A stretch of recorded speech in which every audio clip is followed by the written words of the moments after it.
that's significantly harder than like if you were to scoot back this way, right? Like I don't have to chase nearly as far.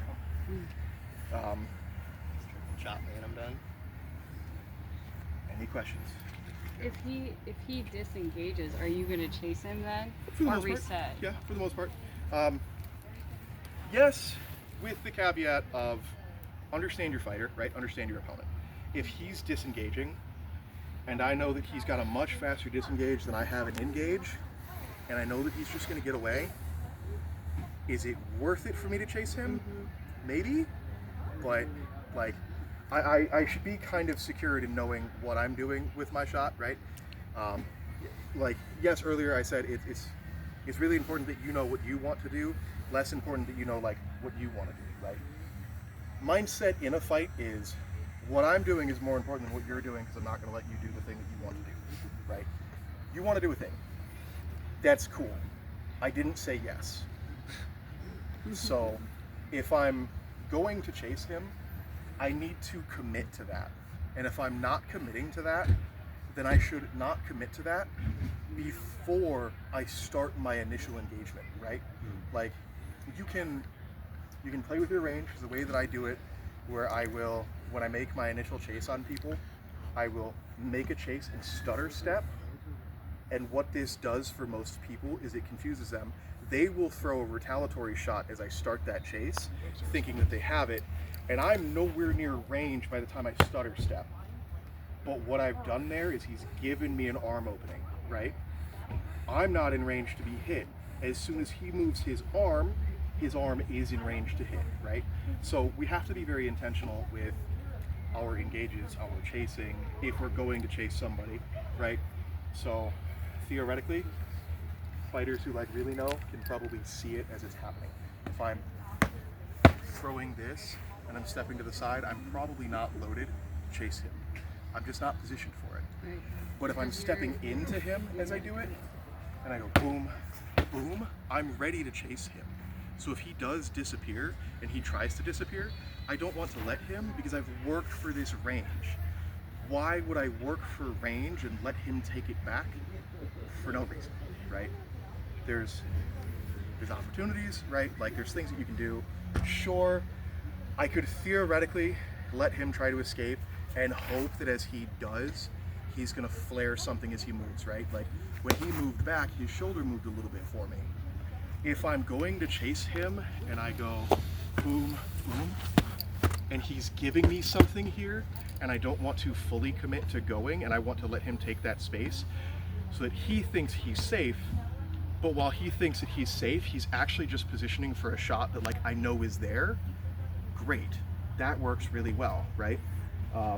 Certain fighters you can do really crazy things on, like for instance Nike. When Nike rotates with their board and they're stepping forward, their hips really lead the way on their steps. So when they're fighting board and they rotate over, I will follow and I will chase and I will position so that I am ready for a sword side hit. So that as soon as Nike's sword foot comes up off of the ground, they can't react to the shot as easily if the foot is off the ground. As soon as the foot is off the ground, the hip's already forward. That's when I'm throwing that real good sword side hip as they are stepping into the shot, right?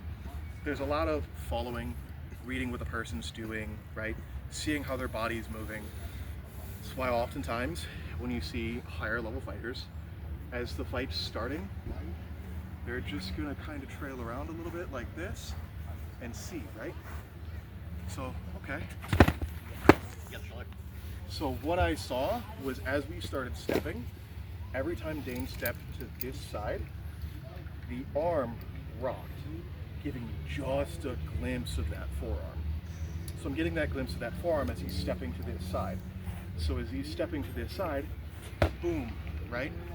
I'm gonna move this over here to block the side that he's walking to, because I know that he wants to take this side.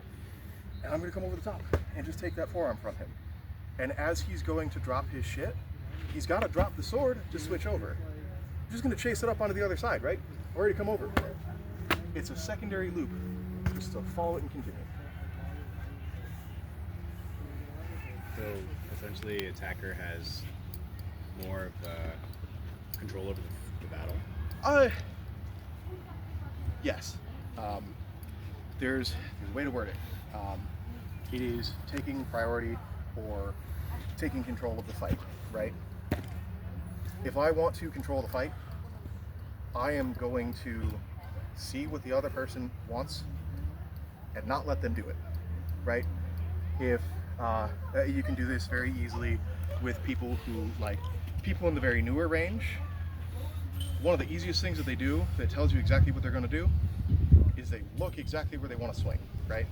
Until people have grown like really accustomed to fighting, people do it at like even all the way up to like 5s and 6s, right? You'll still see people sometimes where like look at like, okay, and they look down at this leg, and it's like, oh, okay, cool, you're gonna smoke me in the leg, great, go for it. Like, oh shit, you hit my leg, but I killed you, right? Like, there's things that you can do that will tell you like what the person wants to do. Sometimes you can just give them the thing because you've planned on how to kill them, right? In the instance of, oh, I'm staring at your leg. Oh no! How on earth am I going to prevent this? Oh, I just killed you for it. Okay, cool, great, right? Like, that's a way that like you can control the fight by giving the other person the illusion that they have control, right? Yeah. But a way that you can also control the fight is like somebody like Dane. He likes to do a lot of side-to-side movements. So on somebody like Dane, I want to cut off his movements. I want to chase him. Sorry, Ted. Right. Yeah, no, you got it. But We're at the it's spin move.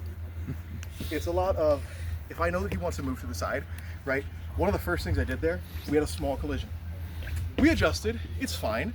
Our small collision was, I knew if I pressed him here, he was gonna hop this way. So what did I do? I put my fucking knee in the way. Oh shit! We caused a collision. Did we fall over? No. Was it intentionally knee in front of body, body in front of body? No. I was trying to cut off the attack lane, and in doing so, I accidentally put my body in front of his. Accidents happen, right? We don't normally try to do that specifically, or if we do, it's more in the vein of, he wants to step this way, so I'm gonna come here. I'm gonna meet him, right? We met board to board. There was a little bit of bump. I knew there was going to be. I planned accordingly, and I scooted back into it, right? I didn't push Dane out of the way. I let him push into me. I accepted that. That's fine, right? Now, once we're here, this is good. This is all good. This is no longer good. This is where it's like, okay, can't do that. Stop that, please, right? Board to board. Yes. Why? For why? So Amtgard has very specific rules about equipment-to-equipment contact, Okay. body-to-equipment contact, and body-to-body contact. Body-to-body, disallowed in all forms. Okay. Equipment-to-equipment is allowed with the caveat that you may not push someone's body through the range of motion. So what that might look like is I can go here. This is equipment-to-equipment contact, right? I may not go here. Okay. I have now pushed him, right? No pushing and shoving, Yep. essentially. Basically, we as a game, we don't allow it, right? Gotcha. Some game systems do, that's fine. There are things that you can do that look very close to, right? Probably the harshest example of what looks like it is close to like pushing somebody comes down to like pushing your shield into somebody's equipment. So if Dane wants to initiate this fight, he wants to step forward, I can do this. I'm not pushing him, but I am controlling my space. This is fine. Okay. Once we get past the point of, like, once he's here, if he pushes into me, this is no longer fine. He has manipulated my body with his equipment. This is Okay. no longer fine, right? And it's a way that you can, as a fighter, control the space that you have. If you have somebody who's really aggressive and really wants to push into this A range, right, which is you are very close. A range is like you're gonna hit somebody with this portion of your stick, probably, right? Okay. Very close to somebody. I can stop you from getting into A range by doing this. This keeps the fighter at about B range, right? And then C range is like, I can reach you here, right? Okay. I can still reach. Maybe I might have to make a step. Like this is still C range. I have to make a step to make contact. Still in C range, right? But I can control that range by stopping the other player, by controlling the space. And yes. So can you go back to when you were putting the shield forward Yep. like that? Could he like go like that? Yep. Lift your shield up? Yeah, Okay. theoretically, right? All right. So you can maneuver somebody's equipment. It is, you may not maneuver their body through. Maneuvering the equipment is one thing, right? So even when we're right into here, we're rubbing, right? This is fine. This is also still fine. Okay. I'm not moving his body, but I've moved his equipment, right? It's called a can opener. We don't tell everybody to just do can openers because, like, until you're really familiar with and really comfortable with, a poor can opener looks like this, right? And then you're punching people in the face with shields, and it's not a good time. Yes, they're foam shields for the most part, They but still like, break. Concussions happen. yeah, let's, Noses break. don't do it unless you are like 100% comfortable, you know, like everything's good. Like I don't think I even usually can opener you. And a lot of it is like, if you don't know how the other person's moving, you don't know how they want to move, things like that can be kind of dangerous. Because they might move in a way that turned your basic movement into a punch, right? It's why like when I first did it, we were here, I only scooped a little bit, right? I'm just taking this space that I already own. If he's coming in closer from here, like we're already probably into body-to-body contact if I'm scooping him like this, right? Shit happens. If you find yourself here, apologize. Give the person a little hug, take a little step back, and you know, You all right? call it a day. Yeah, Okay, everything's all right. good. Cool, great, let's go, right? Like, that's fine, right? The complexities of getting into that range of fighting with people, like, you might find yourself bumping a little bit, okay? It happens. If you find yourself bumping and it's like all the time, you need to work on why it's happening, right? If I've got really bad heavy footsteps and heavy footwork and I'm like, ah, shit, I'm sorry, and that's in every time I fight the guy, well, I got to figure out why I'm doing that, right? I have to work on that. You will probably be told by somebody who's important, hey, you do that again, you're off field. Can't be doing that, right? So, like, be aware, and, you know, obviously, we respect the people that we're out here fighting, right? Like, respect goes a long way, and being respectful about, like, hey, you know, actually, you know what, I might have fucked up there. I was a little bit too rough. I'm sorry, right? Be fine and comfortable to say that, or to, you know, take that step back.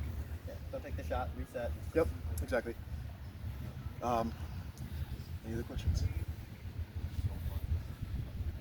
You good? Cool. Hang on. Yeah, I mean, grab a partner, start throwing shots. Yeah.